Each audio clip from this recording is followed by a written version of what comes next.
I want to specially welcome you to another explosive edition of the program. This is one program that keeps you abreast with happenings in Cross River State.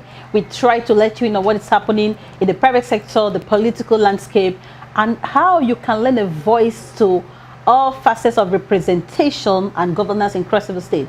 Today, ahead of 13th of June, which is the one-year anniversary of the State Assembly as well as the National Assembly, we want to get to know what has transpired in the 10th Assembly in one whole year. Have they been on track? What has the Assembly been doing in 1 year, and what is the track record so far? I want to welcome you, Mr. Speaker, to this edition of the program. You're welcome. Thank you so much, Beatrice. All right, so we are going to talk about the 10th Assembly. All right, so the 10th Assembly saw your emergence as Speaker. So what has your experience been like?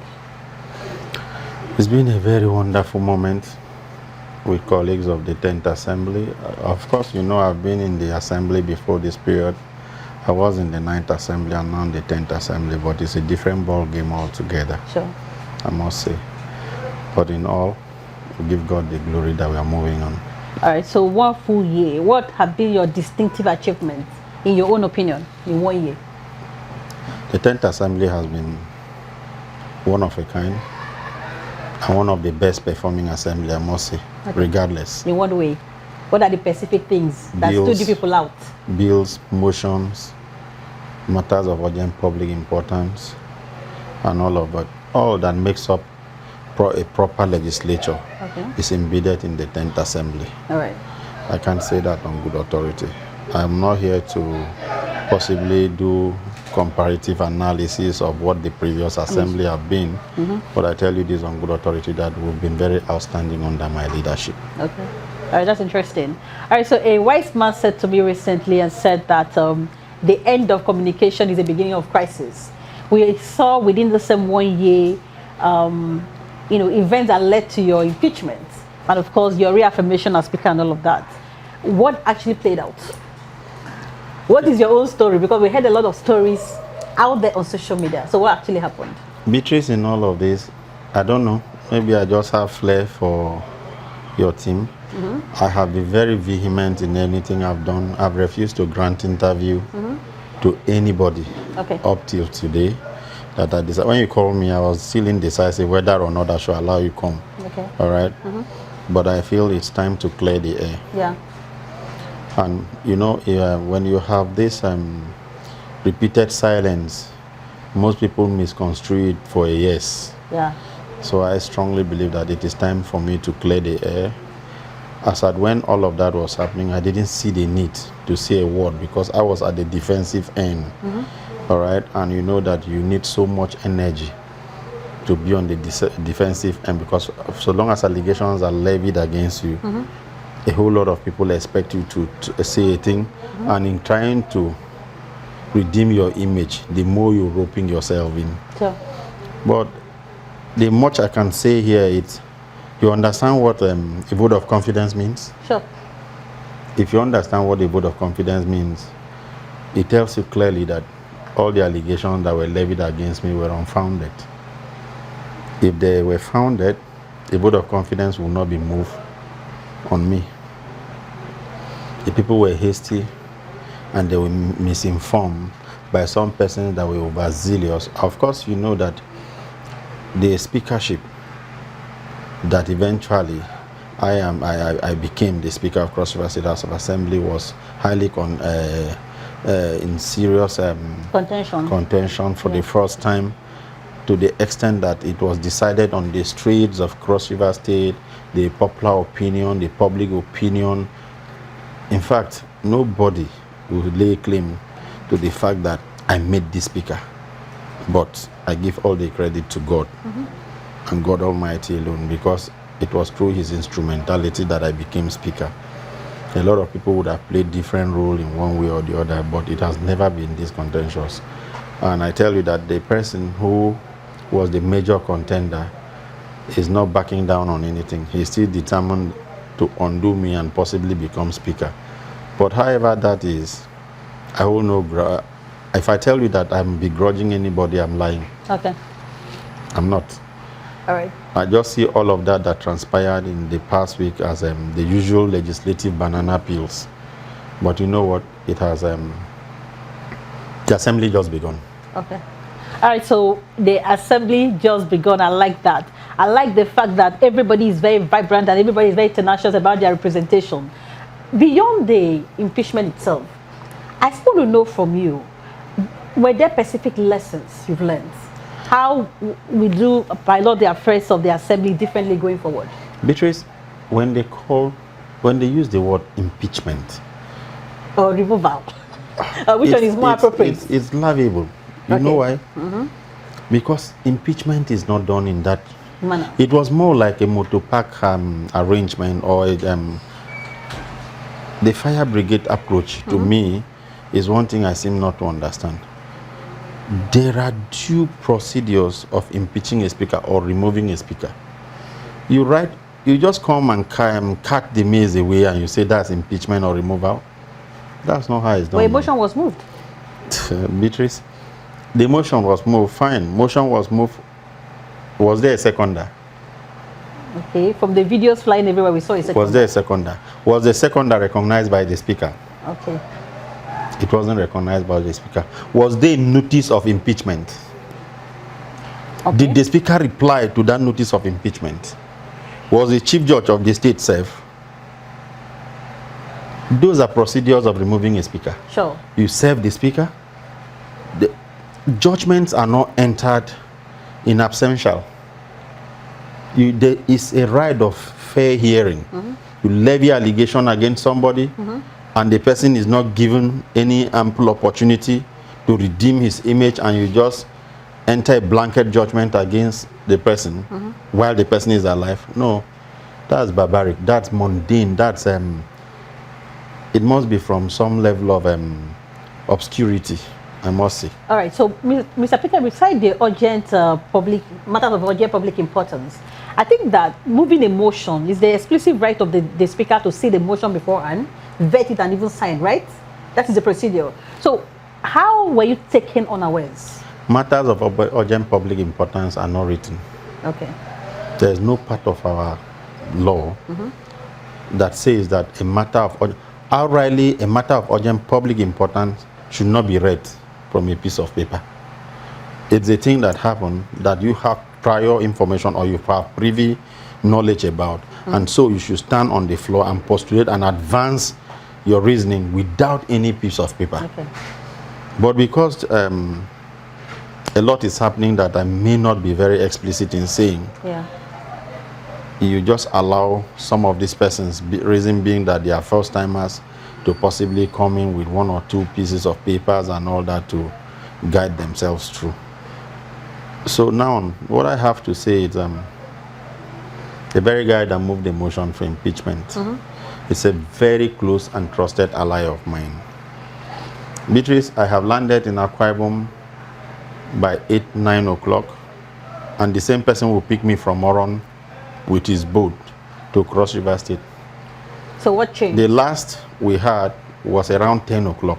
That's to tell you the level of relationship and closeness we have established up in issue. The morning that whole saga, that quagmire that bedeviled the Cross River State House of Assembly crop up, he came here without a shirt, without shoes. I saw him drenched that morning. I just finished morning devotion with my family, and my younger brother went to clean out the veranda. And suddenly he ran in and said, "Your friend is here." Without shirt, without slippers. I ran out, and I saw him in a very pitiable situation. And I walked up to him. The first thing I asked him, "What is the issue?" He said his only shop, that is his means of survival, gutted fire, and all of his life saving was burnt. And that I should allow him include a matter of urgent public importance on the other paper. I had to stand down so many things to allow him put up the matter of urgent public importance on the other paper. Out of sentiment. Out of sentiment and possibly empathy for what has plagued him. Okay. Allowed him to include that matter. Beatrice, will you believe that I got to the assembly on time. I had executive session. I was briefing members about what has bedeviled one of us. You know, I've not spent time to tell anybody this story. Yeah. I was telling members that this is what has bedeviled one of us. That this same guy had a boat that was involved in a boat mishap in the high sea going to the Cameroons.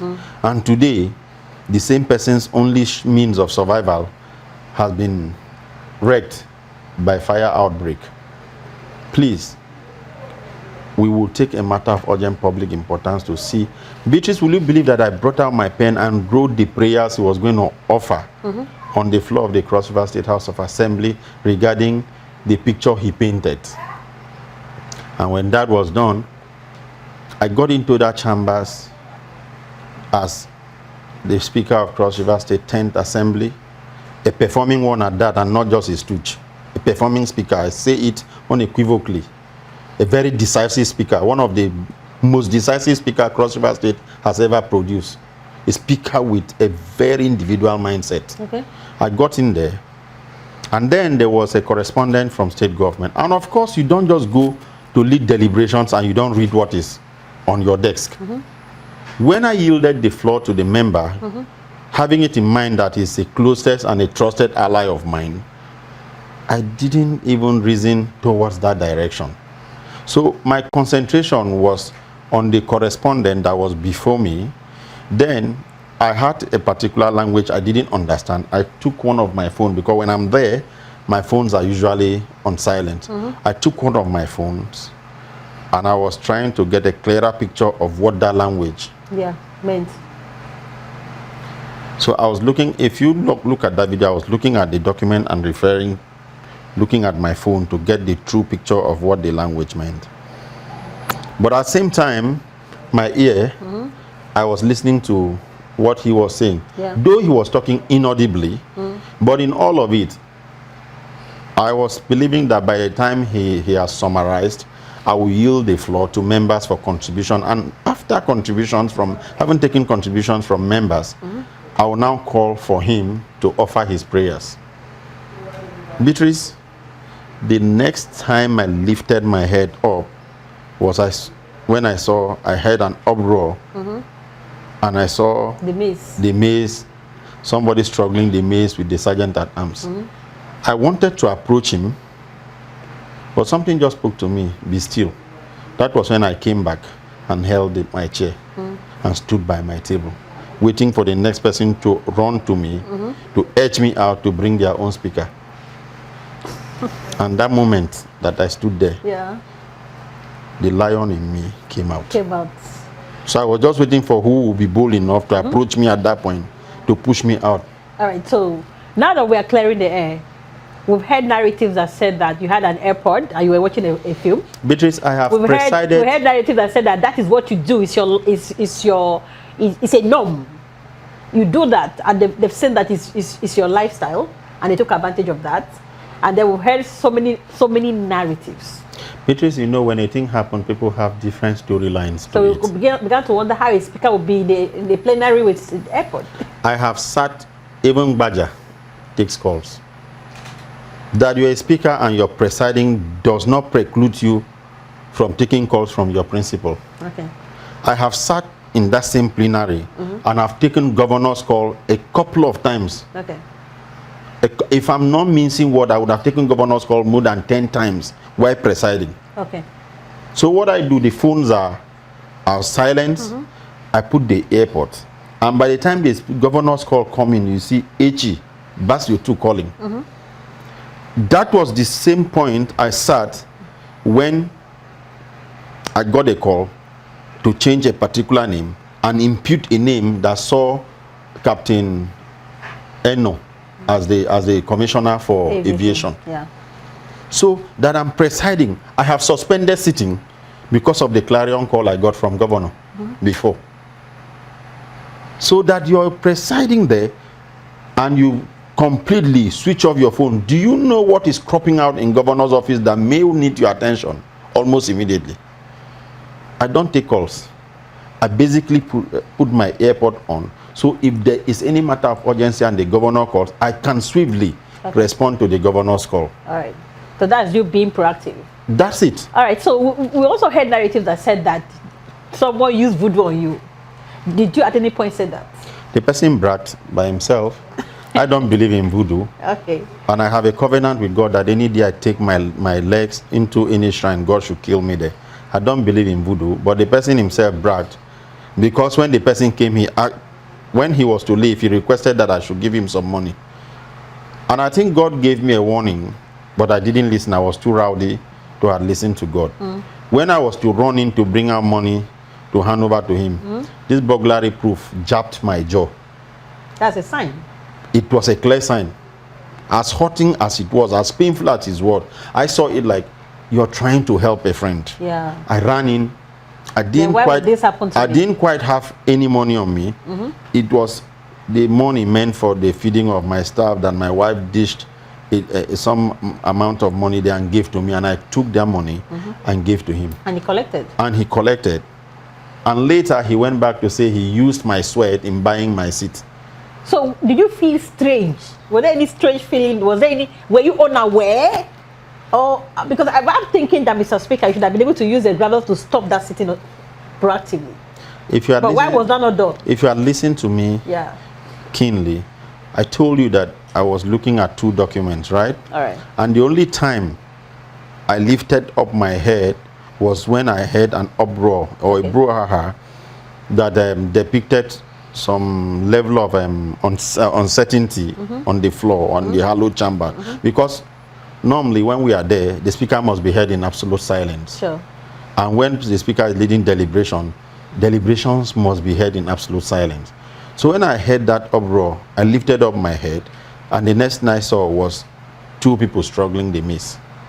And that was it. All right, so now going forward, being that the people you trusted the most actually, came up with this conspiracy that almost took your seat and all of that, would that affect your style of maybe operations, or the style of leadership so far going forward in the house?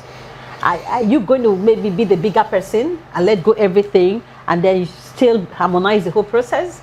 Or will there be differences? Because you have already said that the person that instigated the whole process is still bent on becoming speaker. So from your own standpoint, what should the people of Cross River State look out for? Beatrice, like I told you, from the very day I was sworn in as speaker, the governor, in his word, and I quote and unquote, "You as speaker today is to the glory of God. Sure. Run an egalitarian house." And in hitting to the word of the governor, I was running a house that was based on equity, fairness, and just. I wasn't running an heterogeneous house. Though it looks heterogeneous, that Labour Party is there, that APC and PDP is there. No. But according to the words of the governor that run an egalitarian house, and what was the governor saying? Let nobody be victimized for belonging to any other political party. And as a speaker who is willing to work in consonance or in tandem with the developmental strides of this administration, I was running the assembly the way the governor had ab initio instructed. But like I told you, that the assembly just begun. Okay. Beatrice, the assembly just begun. So we're going to see a more vibrant speaker. Assembly a speaker that will not be distracted. A couple of things. Yeah. I've never been distracted. But what I'm saying is, like, okay, for instance, I hope this narrative now will not change your humanitarian nature, because somebody came with a story, and from all indication, that story wasn't true. So what if some other person comes with such a story again next time? I hope this will not deter you from helping. Beatrice, if you're at the hem of affair, you should expect a lot. People will call you names. People will tell different stories about you.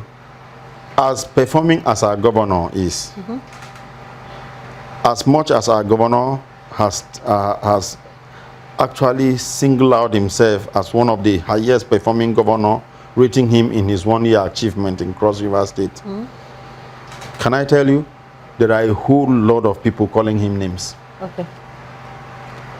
Do you understand? Sure. So if Prince Bassett Dedo too who is the highest performing governor in 1 year, could be called names, then who am I as Speaker? All right, so Mr. Speaker, I'm very interested on the very spontaneous and very swift way this whole issue was resolved.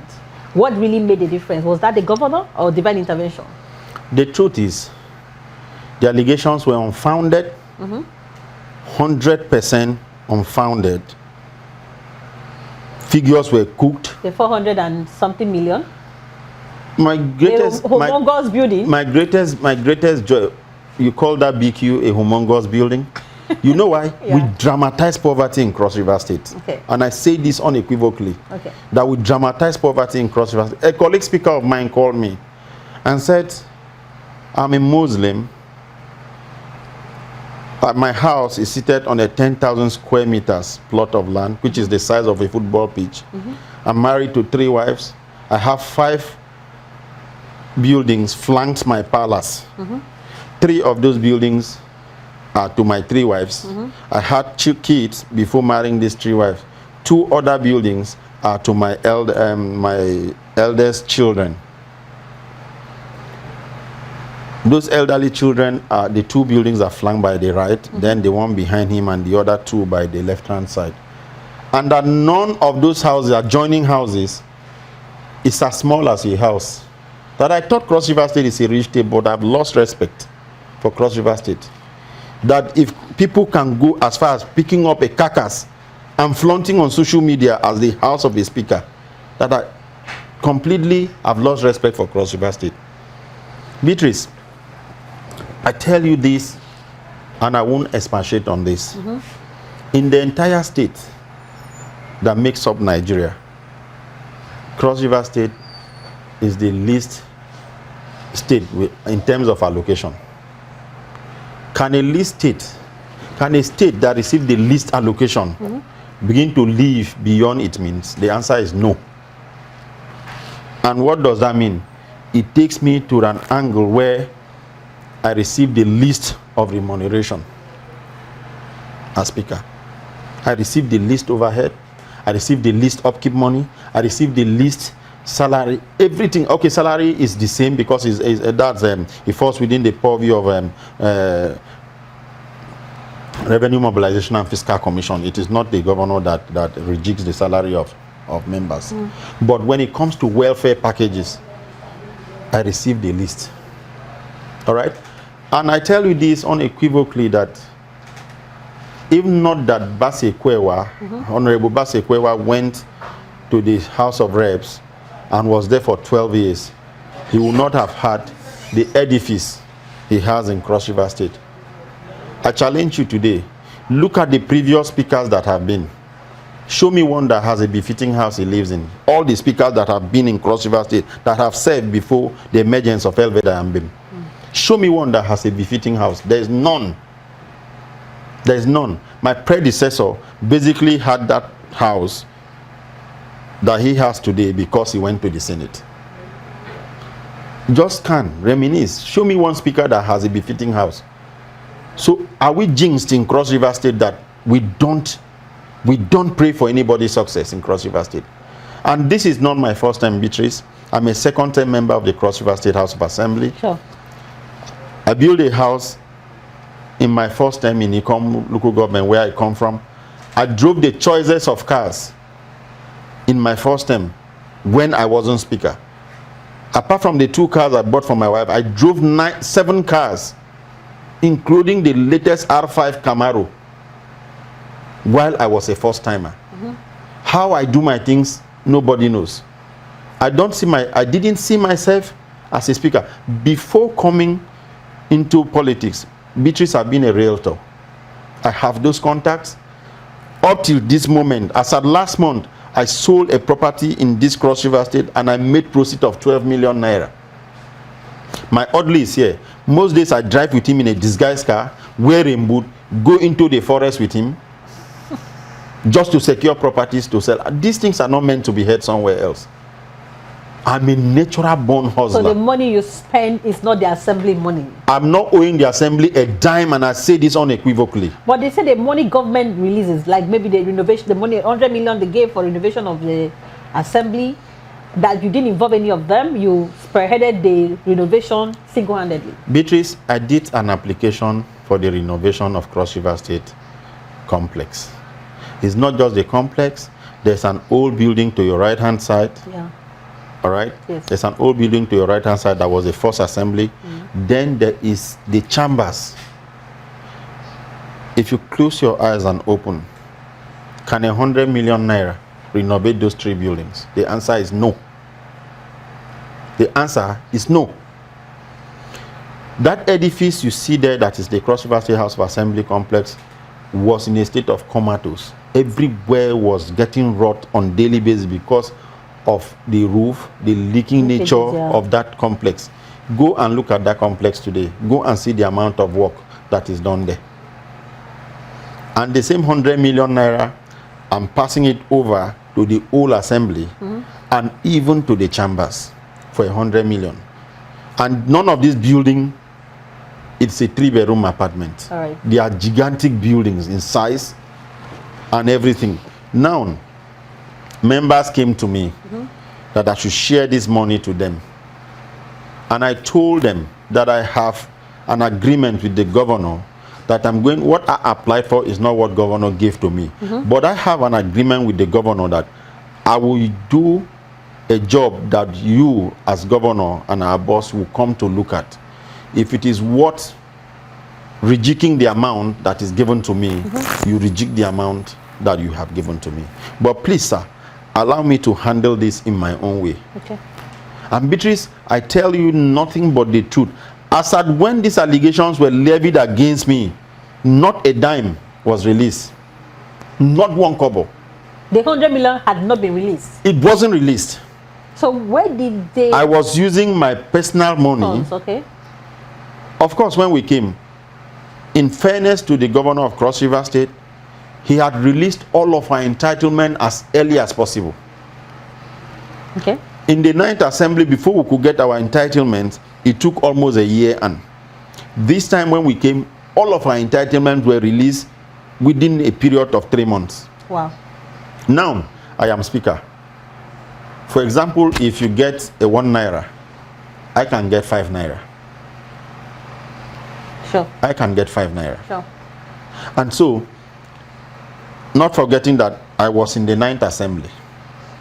All right? Now, when I looked at the rains coming, and my office was the worst hit because I told you last time when you came for an interview that look at this POP, it has sagged. Sure. And I may sit in this office and it will drop on me. Drop on your head, yeah. You said so. I told you last time that you came. So when I looked at the rains, how heavy the rains were, and the POP was sagging by the day, I was left with no option but to start using my money. My clerk and my accountant can attest to that. I started using my personal money in renov. And don't forget that I've been into car dealing too. I import cars from Canada, I import cars from the US. It all started even before I came to the House of Assembly. As I speak with you, I still have some cars in a car stand to sell. That very period, 2 of my cars were sold. One F-150 and one 2015 Corolla. All of that money I sank into that innovation.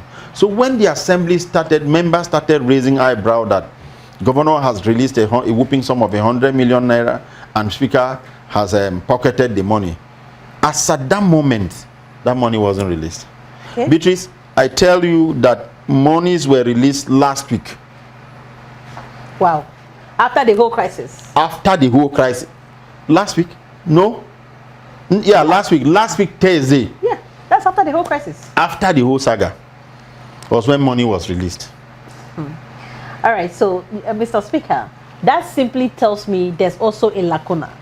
Like I started the conversation by saying that the end of communication, is the emergence of crisis. So that even tells me that there was an imbalance in your relationship with your members. But that's not true. Okay, I don't know, because I also had complaints that even the meetings that you are supposed to be holding, you held it only once in all of this 1 year. Can I tell you something? Yeah. I have some very overzealous members that came with the intention of milking the state dry. Okay. How do I mean? They came with very high expectation. Okay. Believing that once you get to the House of Assembly, you're a billionaire already. They say it to me. Okay. You're a billionaire already once you get to the Cross River State House of Assembly. The first complaint I got was when they got their salary.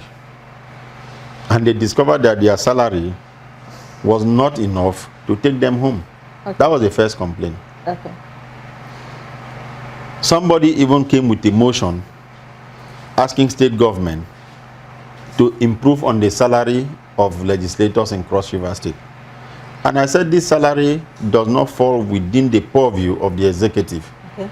Salary increment is done by Revenue Mobilization and Fiscal Commission. So that tells you that the entire legislators in the different 36 states that makes up Nigeria receive same salary. The differences you see is in welfare packages. Okay. All right? If not the salary, what I receive is what a legislator in Rivers State that is rich with oil, blessed with oil, a legislator in Akwa Ibom receive a salary. So I spend time in telling most of them that care to hear that, look, we have a big voice, but with very shallow pockets as legislators. Our different fora have said that legislators have a big voice, but with very shallow pockets. Put all of the 4 years salary package of any legislator, it can't build you any good house. Except you begin to add up your welfare packages and all of that. That is when you can actually build a house that will be habitable and beautiful. All right, so if you are just joining us, the program is Inside Cross River. We are here with the Speaker of the Cross River State House of Assembly, Right Honorable Elvert Ayambem, and we are talking about the 1 year anniversary of the 10th Assembly, and of course his track record so far as Speaker. Mr. Speaker, we intend to see a robust 10th Assembly going forward, and we also intend to see that you do well and you get the required solidarity and support. We heard stories like there's no light in the quarters, there is no water in the quarters. Whose responsibility is it to sort all that out? You know, when you want to kill a dog, you give it a bad name. Okay. 2 months to when this saga came up, the member of Akbabuyu and member of Bakassi, while we had a function, said something that they are having rib pain because of AC, because of air conditions. Okay. Were they running those air conditioners with their generators? The answer is no. Okay. If they open that tap, the water is running. Okay. We have 4 tanks, if not 3 there. We run the assembly with a 500 kVA plant. And in a week, I spend 1.8 million naira on diesel. Wow. Running these assembly quarters. In the morning, I give them light for 2 hours. In the night, I give them light for 3 hours. When I got into the assembly as Speaker, I naturally inherited debts at the complex up to the tune of 72 million naira. I entered a plea bargain with Power Holding, and I ran and met the governor. I said, this is the level of indebtedness that I met. Please, can you help us out, because we do not have monies that can solve these issues. The governor, in his usual character, graciously granted me that approval and gave me some reasonable money, because before then I'd entered a plea bargain with Power Holding. And I cleared that indebtedness. As I speak with you, as Speaker of the 10th Assembly, the complex is not owing Power Holding a dime. Wow. From 72 million and above. We are not owing Power Holding a dime. The next thing that happened, the nozzles of that plant packed up and the nozzles here packed up. Because those plants were bought same time. I went to the governor again. I said, we do not really have money. Please, Your Excellency, can you approve such amount of money for me? And the governor graciously approved. Meaning that the governor has been very supportive. He has. Okay. I fixed the plant in the complex, changed the nozzles, changed all it took for the plant to operate optimally. I came here, same thing I did. Let one member of the Cross River State House of Assembly come and stand before me and say we don't have light in the Cross River State Assembly, and I'll call you in the night. That Beatrice, please come to the quarters. You come, stay here for the number of hours you stay, and you see if there's no light. Then I'll call you in the morning again from 7. I say, Beatrice, come to the House of Assembly by 6:30. If by 7 o'clock the plant won't be on. Wow. All right, so we have changed that pump. That water pump you see there, I met a 2.5 horsepower water pump. I changed it to 3, it burnt. I changed it to another 3, it burnt. 4 times have we changed the pump there to a bigger pump. It keeps burning. And now I asked them that, okay, remove the entire compartment of this water supply pump, and let's see what has been causing the problem of this pump. Later I discovered that some persons had gone there to dig into the area, and instead of water flowing directly to members' houses, the water must first fill their own compartment before flowing down to the people. Oh, okay.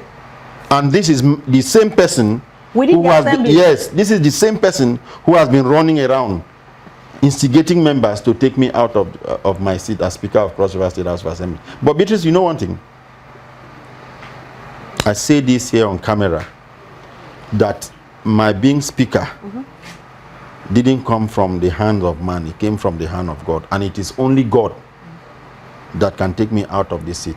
If it is those that ran the election with me, that feel by inciting members and all of that, it will take me out of this seat, I make bold before the camera to tell that person that those thinking are wishful, and they remain wishful till this 10th assembly will be over. All right, so Mr. Speaker, my own amazement was the fact that the people that were very closest to you were the ones spearheading this whole operation. Were you not a good friend? Why was it that it's the very closest people to you that did that? And then secondly, I want to know specifically what actually led to the vote of confidence that was passed on you. Were they being coerced to do that? Did they do it voluntarily? Beatrice, that question is quite rhetorical. I think you should be the one to answer. Was it voluntary, or was it that there was the governor we have today? Yeah. Every Cross Riverian that knows the governor, His Excellency Prince Baswe Dedutu, is a very civil person. Oh. Meek, gentle, and will be the last person to do anything that will be repugnant to natural justice. Okay. That is the governor we have. He can never coerce anybody to do a thing against his will. The governor himself was proactive enough to have employed the services of some person, security operative, to run a background check on all of the accounts of Mr. Speaker and all of Mr. Speaker's transactions. And when that was brought before them, all of them that were running back and forth realized that the Speaker has not misappropriated any fund. And I say it here on camera that I, as Speaker of the 10th Assembly, Honorable Elvert Ayambem, I have not misappropriated a dime that belongs to Cross River State House of Assembly. So allegedly, those account statements that were everywhere on social media, how did they come about that? Let me tell you something, Beatrice. We have an account that is called IRS account, where some level of revenue generation trickles into the Cross River State House of Assembly. I met the overhead of members at 48 million naira. I did application to the governor for some reasonable amount of money. Then the governor was just beginning. Governor looked at it and said, we are just beginning, there's no such amount of money. But then let me reject the overhead.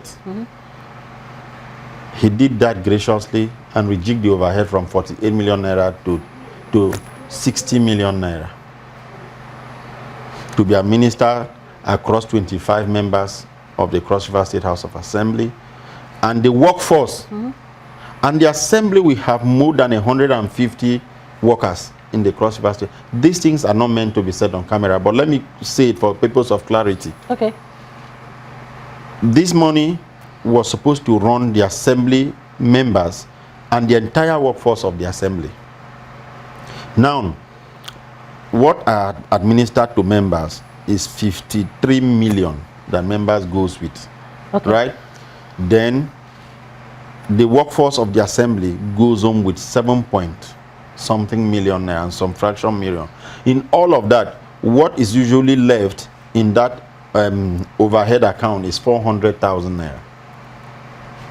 And 400,000 naira can't even buy stationaries in the House of Assembly for a week.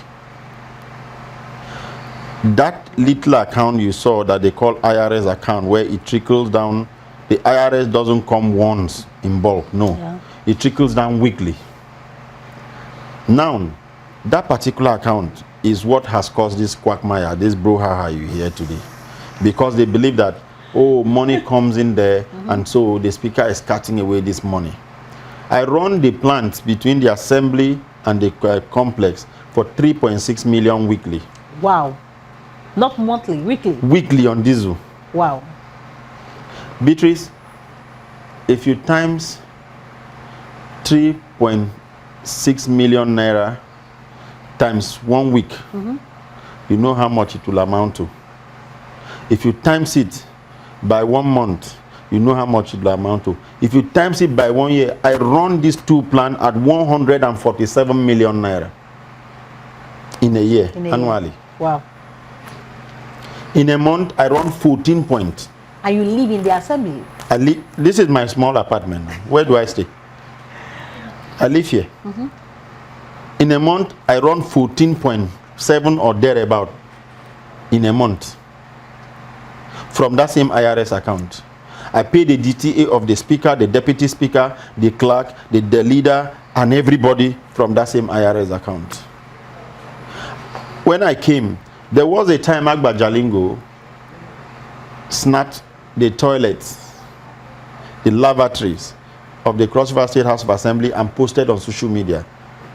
You know how the places were looking like.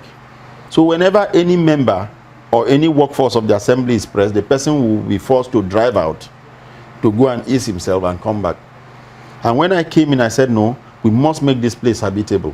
The first thing I did was I made sure every member has an intercom. The second thing I made sure it happened, every member has a Wi-Fi network in his office.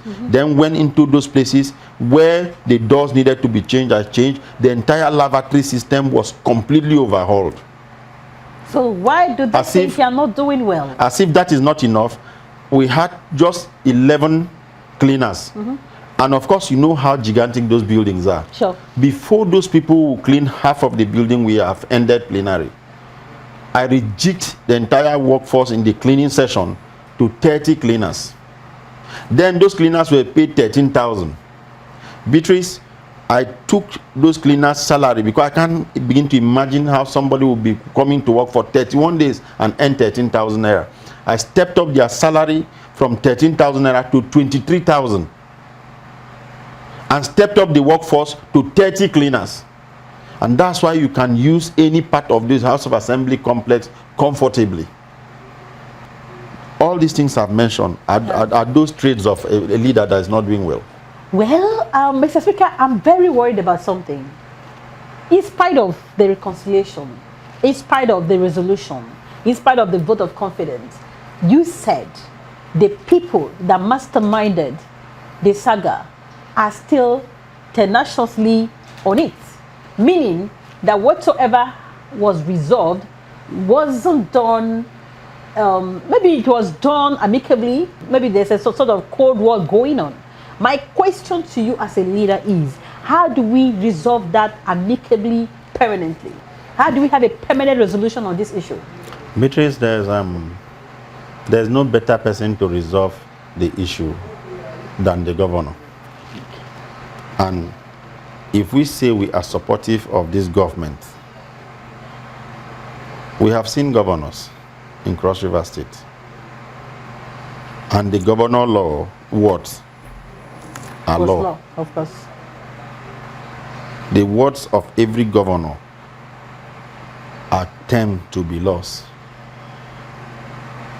Our governor is such a civilized person who does not, well, how do I put it?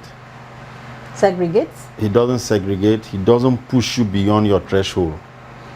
And in that his subtle way of talking and telling you the right thing to do, if you push him beyond his elasticity, you will know that you are pushing no other person but pushing a governor. Okay. He has told them. In other words, it's not a pushover. He's not a pushover. He is never a pushover. Okay. But the mistake some of these members are doing is daring, is like venturing into a lion's den. And possibly the lion is looking at you because the lion is filled at that moment and not feeling like devouring you, and you feel that lion cannot act. Okay. When the lion feels threatened, you will know that the lion remains a lion. All right, so Mr. Speaker, it is also your responsibility as Speaker to be a balanced leader. The welfare of your members should be one of your major priority. Now, these people said that they took an oath. What do we do with this oath? Are you going to call for a solemn assembly? How do we get them delivered? Because they said, if you come back, they are going to die. Are you going to sit back and allow 70 people to die? Or how do we deliver these members? Well, they're not dead. Well, maybe there's a time frame. Are you going to call for a solemn assembly for us to sanitize the assembly? They said if I came back, they were going to die. Yes. And I have been back as Speaker for almost 3 weeks now. Why They didn't say they were going to die immediately. They could die in a year. They could die in 2 years.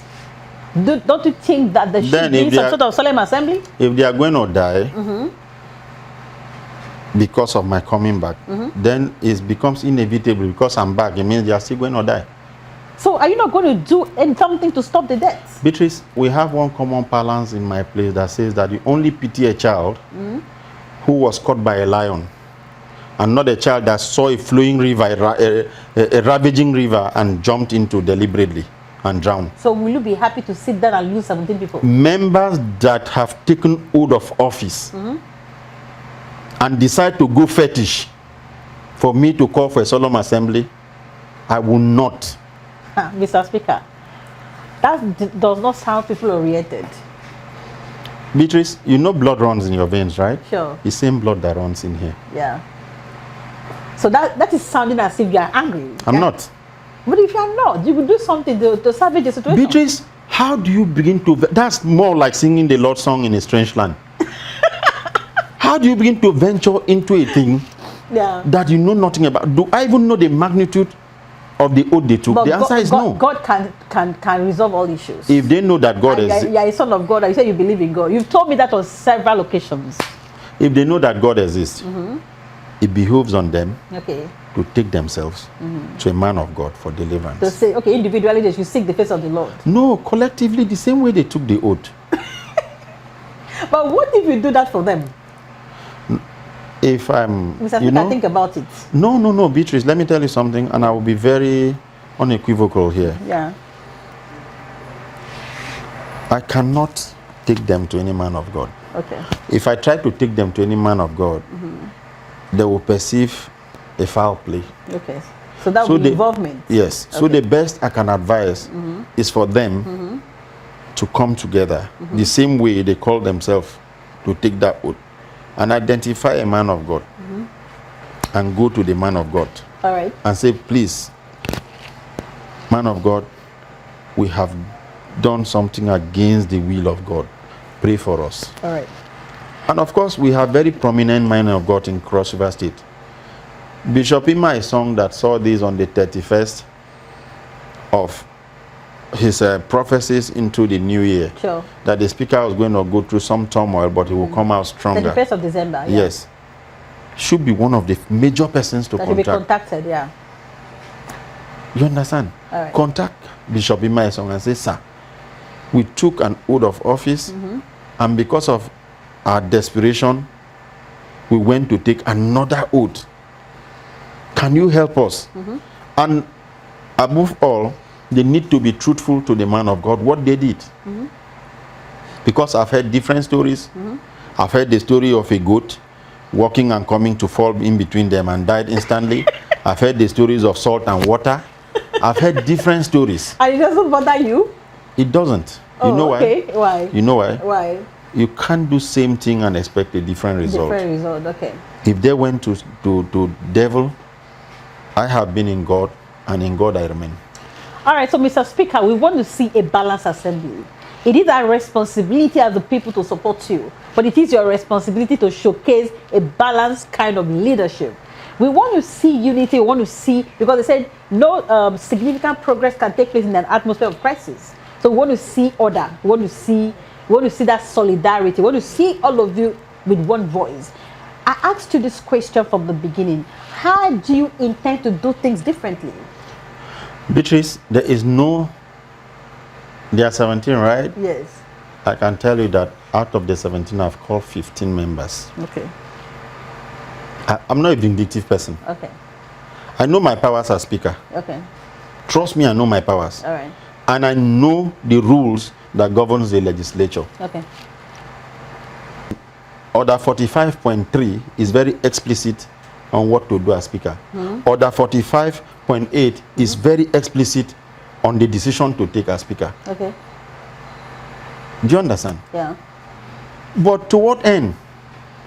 And it empowers me so much that as soon as a motion is moved, I can suspend you without any argument, without anybody saying any word. But as soon as a motion is moved, that's 45.8. But to what end? Okay, so I am showing these members that I'm more mature in my head. So you called 15 of them. I'm more mature at heart. Are they now with you? Are they on the same page with you? We are talking. Okay, so what happened to the remaining 2? If you call somebody and it doesn't take, you call for the opt-in time and the person doesn't take, is the person prerogative to take or not to take? Okay. So it tells you the kind of leader I am. I call and I've apologized to them for the opt-in time, whoever I've hurt, even before their wives and aides. I still apologize to them. That's leadership. All right? Yeah. Ordinarily, why will I come to apologize to you members before your wives? Why should I apologize to you members as a leader before your aides? But that is Elvert Ayambem for you, because I know I'm a son of a nobody, and God took me to where I am today. I'm ever thankful to God and the first family. All right. For identifying me and bringing me to be the Speaker of the 10th Assembly. And that, the natural thinking of that leaves me humble.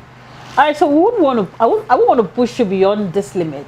And then I know that we'll come back for further updates on the happenings in the 10th Assembly. But we hope to see a very, very robust and vibrant assembly. One thing is certain, the interest of an individual cannot be bigger than the interest of the state. Not at all. So I wish you people the absolute best. So it's in the celebration of your 1 year in office, what are those specific things you want to say to your constituents? Before you became speaker, you are first of all a representative of a state constituency. Now, I want to get your words for your constituents and, of course, the entire state. Well, there's little or nothing the speaker can do, if not with the support of the governor. And if I must say the truth, the governor has been very supportive of my speakership. He has been. A couple of things I discussed with him concerning my local government, not even my constituency, he has graciously granted them. All right? In where I come from, there is a whole lot ongoing there. It takes a governor who likes his speaker to do that. And me too, in my resolve, I have done everything that the executive require of me. And I will do more, so long as the executive is in tandem or is in consonance with my blueprint. I will do more for this system.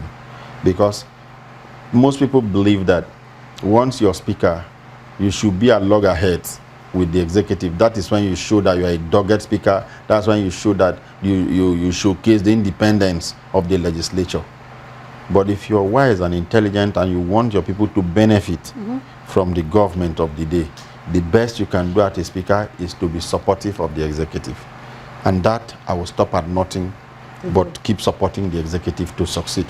Because what the governor have in stock for Cross River State is so huge, is so massive, that not the personal interest of anybody should stand in the way of the governor achieving all of this for Cross Riverians. We have suffered a lot as Cross Riverians. Now that we have a godsend in position of authority, I will enjoin every Cross Riverian that all hands should be on the plow, ensuring that Cross River State is better.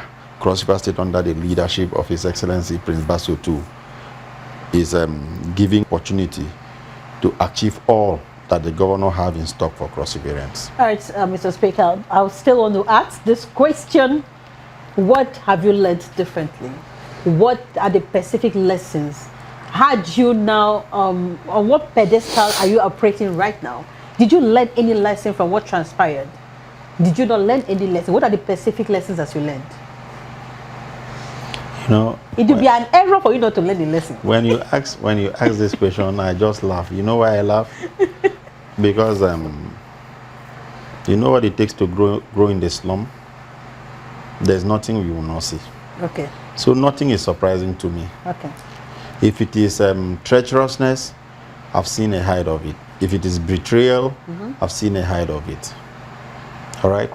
I've seen so much. So when this came, I basically saw it like the dynamics of life. But I've learned so much before I even came to the House of Assembly. Okay. You know, when you're running the street, trying to eke out a living, there's so much you know. There's so much you go through. The experiences I have the experiences of a 100-year-old man in me as a man in his early 40s. Okay. I have the experiences of a 100-year-old man. All right. So what happened here, I basically just looked at it and I smiled. And from when this whole quagmire plagued the House of Assembly, I had done just one post where I went to somebody that posted something very funny, and I said laughable. Okay. That's all I've said on and social media. Trending. Okay. I just said laughable because it was actually laughable. Okay. You levy allegation against somebody that are unfounded, and you expect that do anybody have a right to spend anybody's money on his behalf? The answer is no. So I spend money to provide amenities for you people, and you go and aggregate that money and say Speaker has misspent this amount of money. You forget how many times I have given this same IRS money to you people. So while I was in the 9th Assembly, I saw that IRS money thrice. First 300, 500 and 200, and that was the end of it. That's 1 million in my 4 years. But these members, I have given them that same IRS money how many times? 5 or 6 times. Okay. The last money I gave. Year? Yes. Wow. The last money I gave to them was just this January, where I gave each of them the sum of 300,000 as school fee support. Wow. So if you don't hear from me, you may not understand. Okay. And let me tell you something. We are 25 of us, right? If I give you 50,000 naira, as small as 50,000 naira is, it's already 1.250 million. Sure. If I give you 100,000 naira, as small as 100,000 is, it's already 2.5 million. If I give you 200,000 naira, it's 5 million. If I give you 300,000 naira, it's 7.5 million naira. To you, it's small, but cumulatively, it's running into millions. And I've done that 5 times. And for every trip members have taken out of Cross River State, I give them monies. Okay. For every trip, I say for every trip, yeah, they make out of Cross River State or to the northern or the central Cross River State, Beatrice, I give them money. Let any of them stand here and say what you're saying is incorrect, and I'll prove the person wrong. All right. So, Mr. Speaker, finally, this is my last question. For a conspiracy to take place under your watch, and I hear they sat together for about 6 months to calculatively bring this whole conspiracy together. Were you unaware? If you were unaware, it means that you are not in charge of things. If you were aware, what did you do differently? Because I heard the governor say loud and clear that he never heard that you had any crisis with your colleagues. So how could you be in charge of a process and not know what's happening? Okay. Did you hear equally that these guys were under oath? Okay.